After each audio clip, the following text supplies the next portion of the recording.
gulay na fresh from our garden. Samahan nyo ako sa ating pagluluto. Isa na namang napaka-easy recipe ang ating gagawin dito. Meron tayo ditong isang good size ng ating patola. Yan ang ating recipe na gusto na namang ibahagi. Patola, ginisang patola with hipon. Ayan So mayroon pa yan dito. Pero isa lang ang ating kukunin. One is enough dahil nga sa sobrang haba din naman ito. Next tayo sa paglagay or paggisa ng ating onion at garlic.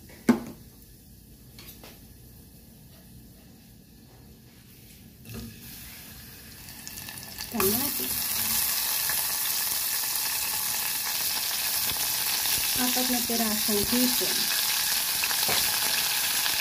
At patola. Isang piraso lang ito dahil sa malaki niya. Wow.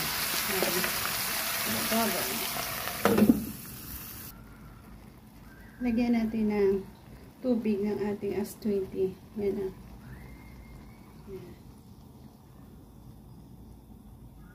Fresh fruits ng as-20 na pampakulay natin.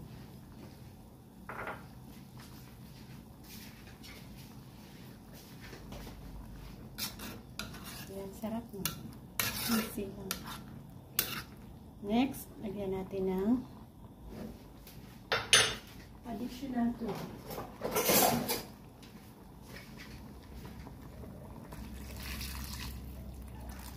Yan. Lagyan na rin natin ang ating miswa. Konting miswa lang yan.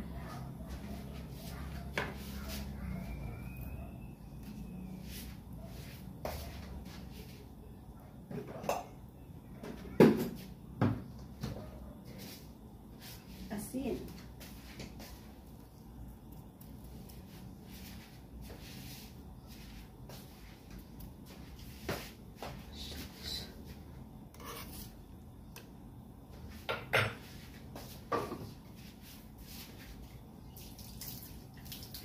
Napakasimpleng recipe lang.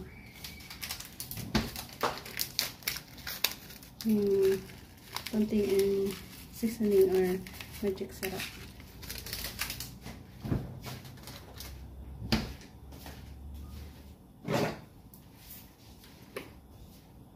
Dalawang pirasong sili. Ayan, ipakita na naman natin pagi sa inyo ang ating simpleng paraan. Ang ating masarap na miswa recipe na ito.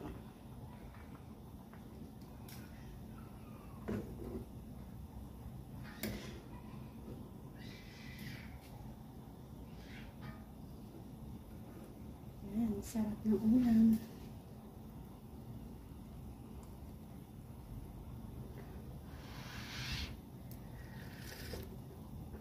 Namit good. Thank you for joining me. Sarap naman ng ating sabaw na hihigupin dito.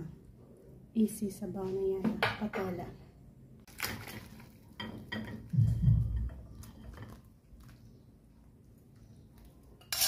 Perfect. So, napakalaking bowl ng sabaw natin yan.